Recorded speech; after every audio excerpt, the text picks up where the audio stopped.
Hello बच्चों, आज हम समझेंगे क्लास 9 चैप्टर 2 के पाठ के अंदर के जो क्वेश्चन आंसर होते हैं, जो पाठगत प्रश्नोत्तर हैं, आज हम वो सब पढ़ेंगे और हम देखेंगे कि हमको किस तरह से लिखना है। यदि आपने को नोटबुक बनाने में भी दिक्कत आती है तो आप इनको देखकर आसानी से आपका कार्य और आसान हो जाएगा।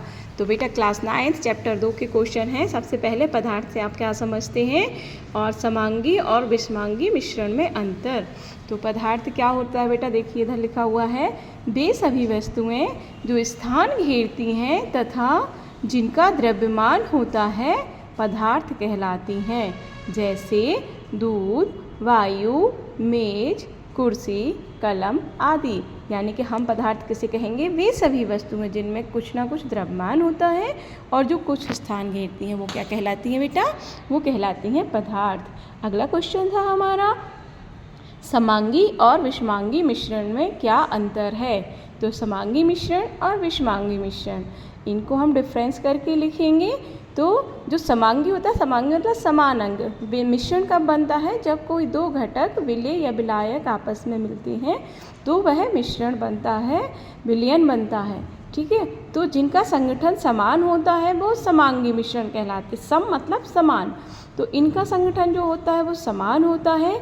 जैसे चीनी में जब हम पानी मिलाते हैं तो जो चीनी होती है वो पानी में पूरी तरह से घुल जाती है, उसको हम स्पष्ट अलग नहीं देख पाते हैं, तो वो समान रूप से उसके जो कण हैं पूरे में घुल चुके हैं, मिश्रित हो गए हैं, तो इसलिए हम उनको कहेंगे, इसको हम कहेंगे समांगी मिश्रण। विषमांगी मिश्रण क्या होता है, विषमांगी मिश्रण इनका संगठन समान नहीं होता है, जैसे जल और वायु का मिश्रण। ठीक है, अगला है हमारा पॉइंट, इसमें इनके अवयवों को आसानी से देखना संभव नहीं होता है। यानी जब हम चीनी और पानी को मिला देंगे तो इनको आसानी से देखना संभव नहीं होता है, और इसके जो अवयव होते हैं इनको आसानी से देखना संभव होता है।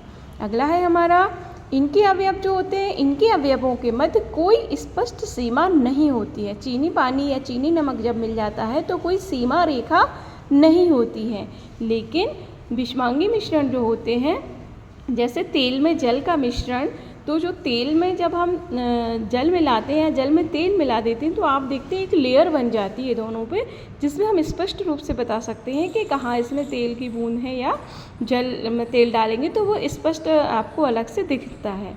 स्पष्टीकरण उसमें सीमा जो होती है वो होती है, नमक या बालू का मिश्रण। ठीक है, तो ये हुए पहले वाले क्वेश्चन। इसके बाद अगले क्वेश्चन हैं आपके ये वाले, उदाहरण के साथ समांगी विषमांगी विलयन और निलंबन में अंतर। तो इसके उत्तर हमने यहाँ पर लिखे हुए हैं, आप यहाँ से लिखिए। समांगी विषमांगी तो बेटा यही वाला आपका चल जाएगा जो हमने यहाँ लिखा हुआ है, पढ़ा है। आप चाहो तो स्क्रीनशॉट ले लेना, है ना, या फिर आप इसको वीडियो को स्लो करके देख लेना। नेक्स्ट है हमारा, विलयन, निलंबन और कोलाइडी एक दूसरे से किस प्रकार भिन्न है। ये तीनों विलयन के ही प्रकार हैं। विलयन मतलब वास्तविक विलयन, निलंबन भी विलयन का एक प्रकार है और कोलाइडी भी विलयन होती हैं। तो इनमें अंतर हम समझते हैं क्या होता है। जो विलयन होते हैं यानी कि जो वास्तविक विलयन होते हैं वो एक समांगी मिश्रण होता है। जो निलंबन होता है, निलंबन एक विषमांगी मिश्रण है। समांगी विषमांगी हम पहले पढ़ ही चुके हैं, है ना। और कोलाइडी भी एक विषमांगी मिश्रण है। अगला है हमारा सेकंड नंबर, इनके कणों का आकार अत्यंत छोटा होता है, इसलिए इन्हें आसानी से नहीं देखा जा सकता। जैसे कि हम जब पानी में नमक या चीनी को घोल देंगे तो जो चीनी के कण हैं ना वो इतने उसमें घुल जाएंगे कि हम उन्हें आसानी से नहीं देख सकते हैं। निलंबन जो विलयन होता है, इनके कणों को आसानी से देखा जा सकता है। जैसे कि हम कभी पानी में चौक मिला देते हैं ना बेटा, तो जो चौक और जल का जो मिश्रण होता है वो निलंबन कहलाता है। हमें चौक आसानी से उसमें चौक के कण दिखाई देते हैं, घुल जाएंगे, तली में भी बढ़ जाएंगे और फिर लेकिन उसको हम फिर से लाएंगे तो उनको बाद में वो फिर से मिल जाते हैं। और कोलाइडी, इनके कणों का आकार भी छोटा होता है, इन्हें भी आँखों से नहीं देखा जा सकता। तो जो सबसे छोटे कण होते हैं वो होते हैं आपके विलयन के, उससे बड़े होते हैं आपके कोलाइडी के, और सबसे बड़े होते हैं आपके निलंबन के। ठीक है, नेक्स्ट है हमारा, ये प्रकाश की किरणों को नहीं फैलाते हैं, अर्थात ये टिंडल प्रभाव नहीं दर्शाते। जो वास्तविक विलयन के कण होते हैं वो प्रकाश की किरणों को यदि हम उस पर लाइट करते हैं तो वो प्रकाश की किरणों को नहीं फैलाते हैं। और निलंबन के जो कण होते हैं ये प्रकाश की किरणों को फैला देते हैं, अर्थात ये टिंडल प्रभाव प्रदर्शित करते हैं।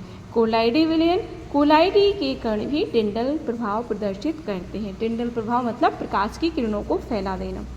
ठीक है, नेक्स्ट है हमारा छानन की विधि से विलेय के कणों को पृथक नहीं किया जा सकता। यानी हम इसको छान भी लेंगे वास्तविक विलयन को तो भी इसमें से जो विलेय के कण हैं जैसे चीनी या नमक जो हमने घोला हुआ है वो इसमें से पृथक नहीं किया जा सकता। निलंबन छानन विधि के द्वारा इन कणों को मिश्रण से पृथक किया जा सकता है।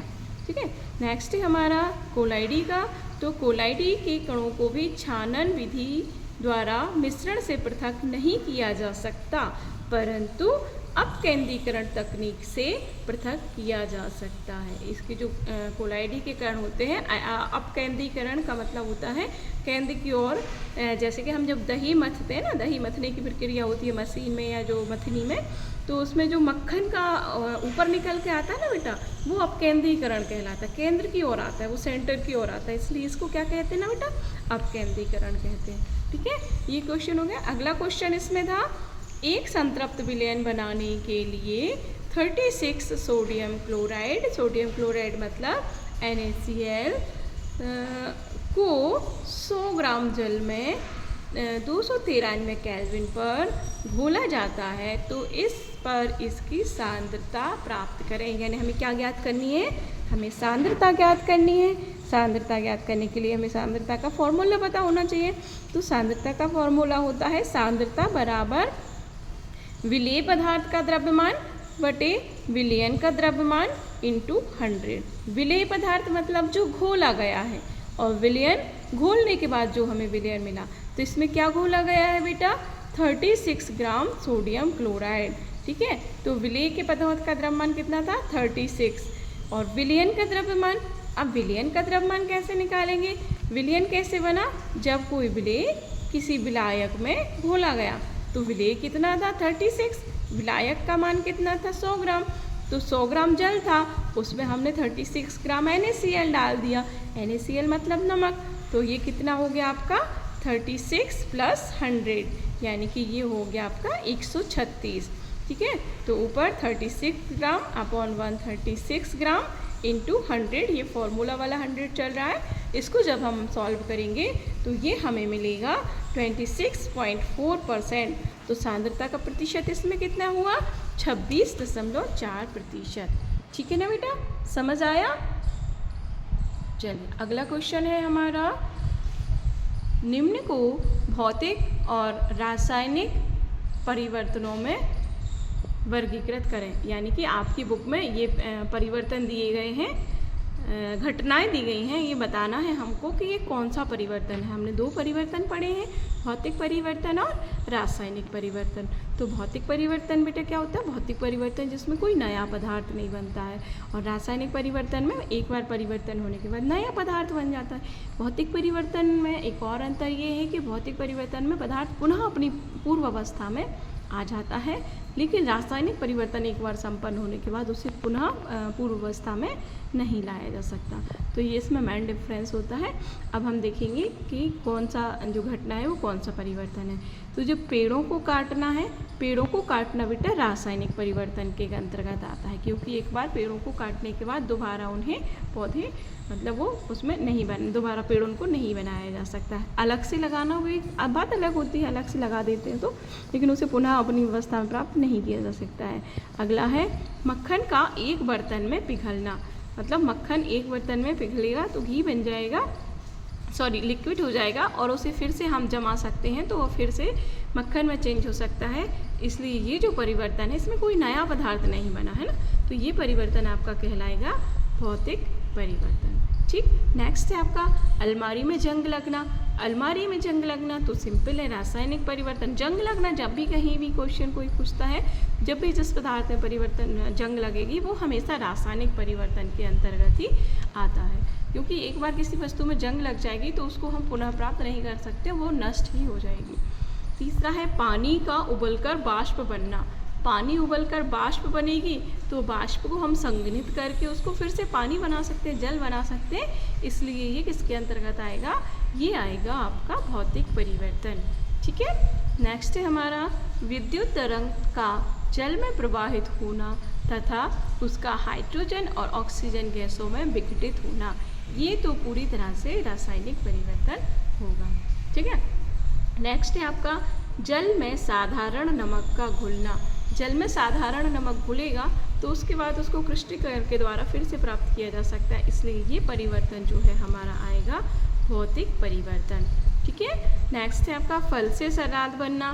फल से सलाद बनना भी बेटा रासायनिक परिवर्तन कहलाएगा, क्योंकि एक बार इसमें जो क्रिया हो जाएगी उसको दोबारा उसको प्राप्त नहीं किया जा सकता।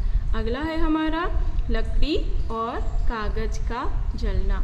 लकड़ी और कागज का जलना किस प्रकार का परिवर्तन होगा, लकड़ी और कागज का जलना रासायनिक परिवर्तन कहलाएगा। तो मुख्य रूप से जब भी जंग लगेगी या कोई चीज़ जलने की प्रक्रिया किसी भी घटना में होगी तो वहाँ हमेशा ही आप कहेंगे कि यह रासायनिक परिवर्तन हो रहा है, क्योंकि जलने में बहुत सारी गैसें होती हैं, वो निकल जाती है जिन्हें हम पुनः प्राप्त नहीं कर पाते हैं किसी विधि में।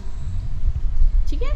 तो एक बार आप नोट कर लीजिएगा फिर से जो परिवर्तन है, स्क्रीनशॉट ले लेना या फिर जैसे भी जो भी आपको ठीक लगे बेटा आप कर सकते हो।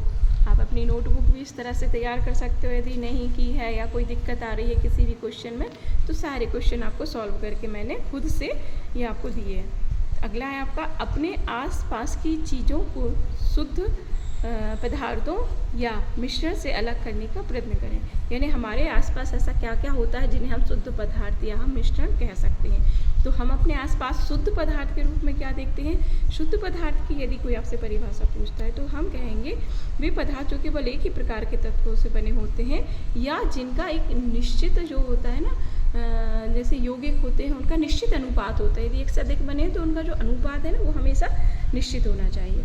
तो जितने भी यौगिक तत्व हैं वो सभी शुद्ध पदार्थ के अंतर्गत आते हैं। सोना, चांदी, लोहा, हीरा और आश्रित जल है ना H2, ये यौगिक है तो ये भी हमेशा शुद्ध पदार्थ के अंतर्गत आएगा। अगला है हमारा मिश्रण। मिश्रण में हमने क्या पढ़ा, वायु गैसों का मिश्रण है, पेट्रोल, पीतल, नमक का घोल और चीनी। तो इस प्रकार से हम शुद्ध पदार्थ और मिश्रण वाले जो पदार्थ हैं उनके बारे में हम जानकारी दे सकते हैं। हमको लिखना है और हमको समझना भी है ये सारी चीज़ें। तो आई होप बेटा आप सबको ये सब समझ आया होगा। यदि अच्छा लगा हो लाइक ज़रूर करिएगा, है ना, और चैनल को सब्सक्राइब करिएगा। ये सारी चीज़ें बहुत मेहनत कर रहे हैं आप सब के लिए। तो यदि आपको कोई डाउट है, कुछ दिक्कत है यदि कहीं किसी भी टॉपिक में, तो आप कमेंट्स कर सकते हैं, हम उसका भी वीडियो बनाकर आपको भेज देंगे। ठीक है, ओके। अब इसके बाद हमारे जो ये सारे क्वेश्चन हो गए, इसमें हमारे अभ्यास के क्वेश्चन है। तो अगला वीडियो हम अभ्यास के लिए बना देंगे बेटा, ये वाले क्वेश्चन के लिए जो अभ्यास वाले हैं, क्योंकि ये वीडियो बड़ा हो जाएगा। तो अभी आपके जो पाठगत प्रश्न उत्तर हैं, जो पाठ के अंदर वाले हैं, अभी हमने केवल उन्हीं के लिए ही तैयार किया है। ठीक है, ओके।